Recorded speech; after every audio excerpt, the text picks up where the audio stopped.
Welcome students, welcome to my next video. Topic number 6, Indian struggle against colonialism. SYGC Arts. My dear students, before I start with my video, it's a sincere request. If you like the video, please do like it. If you have not subscribed it, please subscribe it. And if anybody is not aware of this video, please give awareness by sharing the link. And also ask them to subscribe it, because there are many more videos which are yet to come. And I'm sure it will be beneficial to you. I've tried my level best to give an explanation in a very simple language, not in a complicated one, so that it will be easy for everybody to understand. So, even in this video, there are many things which are there, complicated terms are there, but yet I'll simplify it and I will be explaining it. Okay, students, let us start with the explanation. Now, in all the previous videos, all the 3 parts we have seen, there was violence, full of violence. We fought against the Britishers. There was a violent turn. But in this video, we will see a person who believed in getting justice, who believed to start the struggle, but through peaceful means. It is none other than Mahatma Gandhi. The initial period was dominated by Lokmanya Tilak, who was the extremist leader, who believed in violence. After his death, the leadership was passed in the hands of Mahatma Gandhi in the year 1920. Mahatma Gandhi, he became the leader of Indian independence movement. Under his leadership, the movement expanded considerably. Now, how Mahatma Gandhi was inspired to start the struggle against the Britishers? There was one incident in Africa, especially in South Africa. He was studying as a lawyer, or he was in South Africa studying as a lawyer, as a student of law. He went over there, and as he was traveling in the first class compartment, which was exclusively for the Britishers, he was thrown out of that compartment. That prompted him to start the struggle against the Britishers, to fight against racism. And he decided to fight, but through non-violent means. So Gandhiji, when he returned to India, he went and traveled throughout India. He saw a woman. She was half naked. She was barely having a cloth. He said, if my brothers and sisters who are not having proper food to eat, who are not having clothes, why do I put the cloth? Why should I put a coat?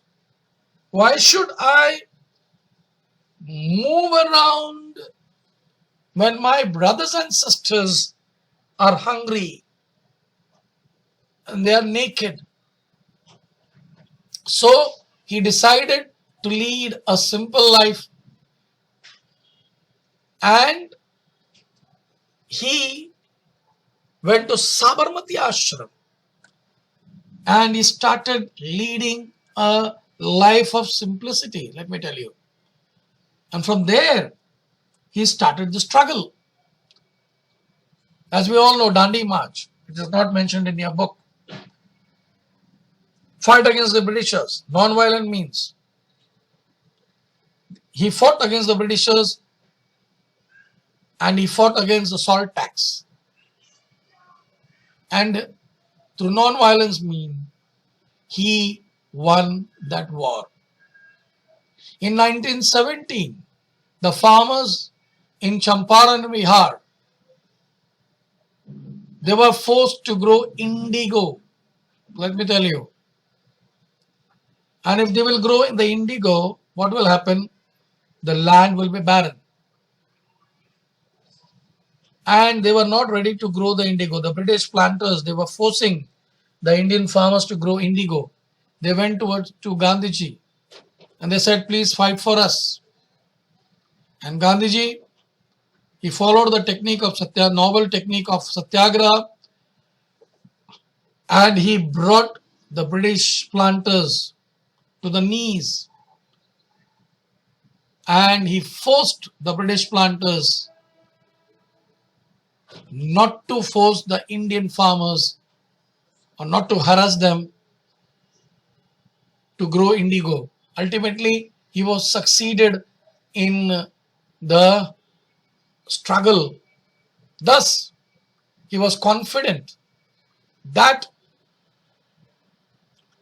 we can win the war, we can win the struggle, we can win the agitation, but not through violent means, but through non-violent means. Now, one more incident which happened. Government wanted to suppress the national movement.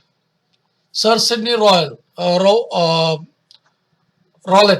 the British officer, who was the president of the committee, an act was passed called Rowlett Act. According to this act, Britishers can arrest any Indians and they can punish them without any trial. People were disturbed. They were agitated against this Rowlett Act. Mahatma Gandhi decided to protest against this act through Satyagraha. He appealed to the people in April 1919 that all the people to go for a mass protest or hartal, closing down all the daily transactions. There was one more incident which was a very heavy blow for the Indians. 13th April 1919, the day of Baisakhi, thousands of people were gathered in Jallianwala Bagh. The speciality of Jallianwala Bagh, if you have visited, you will come to know, there is one small narrow door from where you can enter as well as exit. And there were thousands of people over there. And they were celebrating the festival of Baisakhi. And there they were speaking about this Rowlett Act. They were speaking against it. General Dyer, a cruel officer, he came and he blocked the entry, and without any prior warning, he started to fire at them, where thousands of people were killed. Some were not ready to get killed by the bullet of the Britishers. There was a well where they committed suicide. Now, Rabindranath Tagore, he was a great poet. He heard this incident. He was awarded with the title of Sir by the Britishers. He returned the title to the Britishers saying that you people are so cruel. You killed my brothers and sisters in Amritsar. So I'd like to return this title called Sir. I'm not interested in taking it. In 1920, Indian National Congress held a session at Nagpur and they decided to start non-cooperation movement. Again, there was a question, who will start? And the leadership was given to Mahatma Gandhi. It was decided to boycott all the schools, colleges, legislative bodies, courts, government offices. People responded to the call. Students participated in large numbers. There were few eminent lawyers like Chittaranjan Das, Motilal Nehru, M.R. Jaikar, Saifuddin Kichlu, Vallabhbhai Patel, Rajgopalacharya. They all gave up the practice, or they were the lawyers of the Britishers. They gave up those practices. At the same time, to go against the foreign clothes, people started giving up the use of foreign clothes. They publicly burnt. There was nationwide strike. There were 396 instances of public strikes. During the year 1921, Indian National Congress organized strikes at several places. Chakra, the Indian spinning wheel, was a symbol of Swarajya, Swadeshi, and they became the household term in India. The British government had to levy heavy tax on salt, essential commodity with the daily life. Mahatma Gandhi declared Satyagraha to protest against this tax, salt tax. As I told you, Dandi March. He started on 12th March 1930. He began the march from Sabarmati Ashram to Dandi in the Gujarat coast against unjust tax. On 6th April, on the sea coast of Dandi, he broke the British salt tax, which was taken act of collecting handful of salt from there.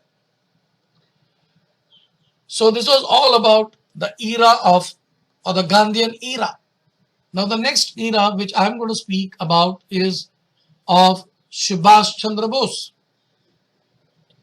who was of a different character, who was of a different personality. He believed in violence. He was the president of Indian National Congress. And wherever he spoke about violence, there were people who were against him. He said, sorry, we cannot use this violence. We would like to plead for freedom struggle.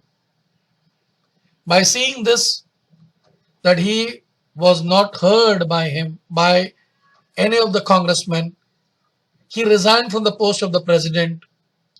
He made a separate group called Forward Bloc, and he started, placing his view through Forward Bloc, and he inspired people to fight against the Britishers. Now, Indians, we were very friendly with Japan. Japan has conquered certain regions of British rule in Southeast Asia. Many Indian soldiers in the British army were captive by the Japanese army. Rash Bihari Bose, with the help of those captives, they made Azad Hind Sena. They recruited Indian soldiers, and the leadership was given to Subhash Chandra Bose. Thus, Subhash Chandra Bose established Azad Hind Sarkar in Singapore. At the end, 1943, he has already conquered Andaman and Nicobar. He said, "Tum mujhe khoon do, मैं तुम्हें आजादी दूंगा. Give me blood, I shall give you independence." In 1944, he conquered Arakan provinces and the British outposts of the eastern border of Assam. The soldiers of Azad Hind Sena keep fighting in very adverse condition, and they could not reach and captured Imphal. It was ultimately that the Azad Hind Sena, many of the soldiers were arrested, some were hanged to death, some were given life imprisonment. Now, as we all know about Quit India movement, we are all aware of it, the Quit India movement of 1942. A resolution was passed and it was approved at the session of Mumbai on 7th August 1942 that in Gauliya Tank Maidan or Gauliya Tank Ground in Mumbai, Maulana Abul Kalam Azad was the president of this session. On 8th August, in the session, Pandit Jawaharlal Nehru presented the resolution of Quit India movement. It was approved with a great majority. It was demanded that the British should immediately leave India. Again, Quit India movement was taken up by one leader. It was none other than Mahatma Gandhi. He gave a clarion call, do or die. In other words, in Hindi we say karo ya maro. He said each and every citizen of India should feel that he or she is free. These words of Gandhiji created a new spirit among the Indians. The British government tried to crush the Quit India movement before it started. On 9th August, you could see before the daylight, prominent leaders like Gandhiji, Maulana Azad, Pandit Jawaharlal Nehru, Vallabhbhai Patel was arrested. The government put a ban on public gathering, speeches, rallies, and various protest rallies. It sealed all the offices of Indian National Congress.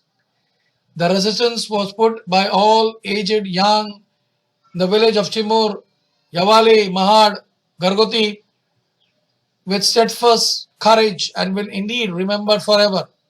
By the end of 1942, the movement supported by the common people took a different turn. Under the leadership of young socialists Jayaprakash Narayan, Ram Manohar Lohia, Achyutrao Patwardhan, Aruna Asif Ali, S.M. Joshi, N.G. Gore, they were forefront among them. Several revolutionaries established groups like Azad Dasta was established by Bhai Kotwal in Karjat Taluka, Lal Sena in Nagpur established by General Awari. The several government, but there was no alternative for the British government but to pray God. In Mumbai, Vithal Javeri, Usha Mahan Mehta, their colleagues started transmission center named Azad Radio. Now there was concept of parallel government. In 1942, some people felt they were successful in uprooting the British governance. In Midnapur, Balia, Bhagalpur, Azamgarh, people took charge of the governance of these places. Parallel government was also established in Maharashtra. It was established with the help of Kranti Sena Nana Patel. He established a parallel government in Satara district of Maharashtra. He, with the help of the associates, put an end to the British regime in Satara district, established people's government. This government took over the administrative task of collecting revenue, maintaining law and order, solving court cases, punishing criminals. In this period, the foundation of British rule in India became weak.